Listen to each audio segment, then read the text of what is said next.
tout le monde, مرحبا بكم في ماشين يوتيوب. كنت كنصحب ان الناس كيعانيو اكثريه من الغلظ، مي دابخي لي كيسيون ديالكم واللي كيجيوني اكتشفت ان اكثريه الناس كيعانيو من النحافه ولا الضعف. دونك لا بلوبار ديال لي كيسيون اللي كيجوني هي كيفاش نتخلص من النحافه، كيفاش نزيد في الوزن ديالي. دونك الفيديو ديال اليوم غادي يكون على النحافه وكيفاش انني نزيد الوزن ديالي.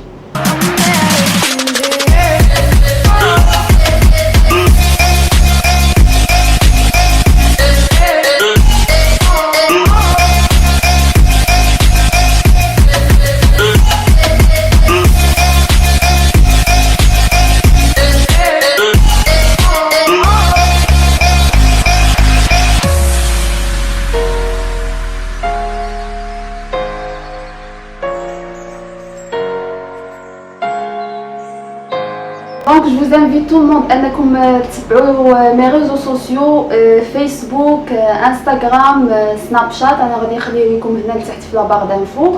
ديروا ابوني لماشين يوتيوب، ها هي هنا بالاحمر مكتوبه اشتراك ولا صابوني ولا سبسكرايب بالاحمر، وكليكيو على داك الجرس الصغير باش فيما لحت ان فيديو توصلكم وتكونوا نتوما الاولين اللي تشوفوها. Et je vous invite aussi à voir toutes mes vidéos اللي فاتوا، حيت كل فيديو كتكمل وحده اخرى. دونك باش تستافدوا من كاع لي فيديو اللي انا فت بارطاجيتها. بدلت اليوم الديكوراسيون في هاد لا فيديو، خليو لي تحت اون كومونتير كيفاش جاكم واش حسن. دونك باش نبداو نهضروا على النحافه خاصكم تعرفوا بلي كاينين ثلاثه الانواع ديال لي طاي ديال الناس. كاين الاندومورف اللي هو كيكون غليظ، كيكونوا فيه نسبه دهون كثيره سورتو في الكرش في الارداف اولا الفوق في الصدر. عاد كاين ميزومورف اللي هو كيكون عادي، كيكون الجسم ديالو متناسق وكيكون عادي، ما غليظ بزاف ما ضعيف بزاف. عاد كاين الاكتومورف واللي هو اللي كيكون كيعاني من النحافه، كيكون ضعيف في الجسد ديالو وسورتو كيبان الضعف ديالو من الكتاف ومن لي اونش، هما فين كيبان بزاف الضعف ديالو. دونك اليوم غادي ندويو على هاد النوع ديال الناس، يعني الناس اللي كيعانيو من النحافه، الناس اللي ما كيتزادش ليهم من الوزن ديالهم فاسيلمون. دونك كيف ما قلت لكم هاد النوع ديال الناس اللي حنا غادي ندويو عليه اليوم هو سهل جدا انه ينقص الوزن ديالو، سي فاسيل، غير الا ما كلش بزاف، غير الا دار شي مجهود دغيا كينقص الوزن ديالو. مي صعيب انه يكتسب وزن، واخا ياكل بزاف كيكون صعيب عليه انه يكتسب وزن.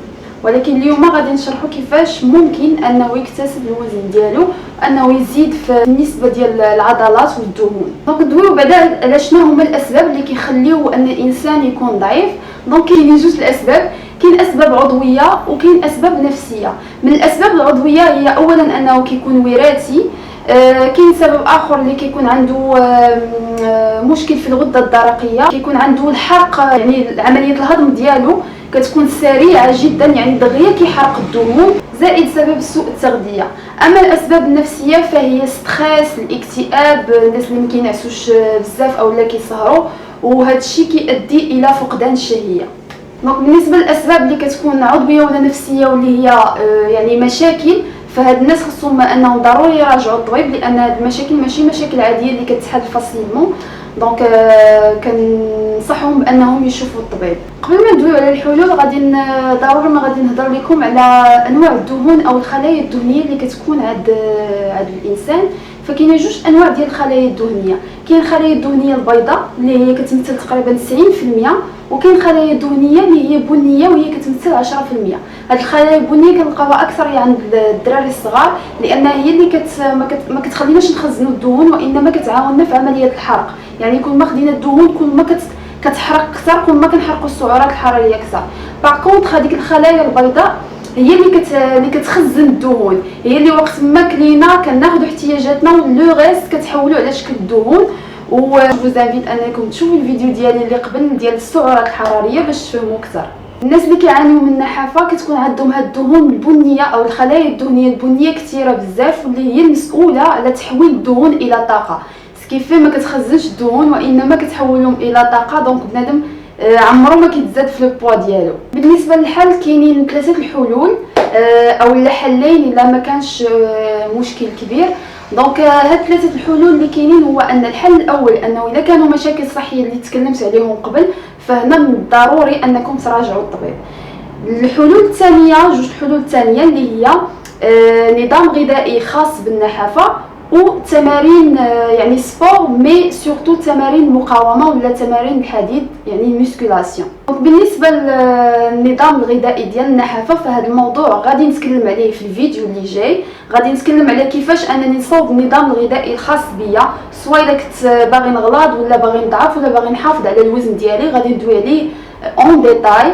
اما بالنسبه للحل ديال التمارين الرياضيه ديال الميسكولاسيون فهما هنا علاش غيعاونونا؟ هو معروف ان السبور كيعاوننا باش نحرقوا السعرات الحراريه، مي هنا خاصنا ضروري هاد لا ميسكولاسيون حيت غادي تعاوننا اننا نزيدوا الدهون ونزيدوا اكثريه العضلات، لان باش تكون عندي واحد لو كور اللي هو صحي فمن الضروري انه يكون عندنا نسبه العضلات زايده ماشي غير الدهون. وثلاثه الحوايج باش نكمل غادي ننصحكم بهم اللي هما اولا السهر، انني ما نبقاش نسهر بزاف، لان كل ما كان الانسان كيسهر وكل ما كان النوم ديالو متقطع او ما كينعش بزاف فهو كيفيق، سواء الا فاق بكري ولا معطل كيفيق فاقد الشهيه، ما كتكونش عنده الشهيه انه ياكل.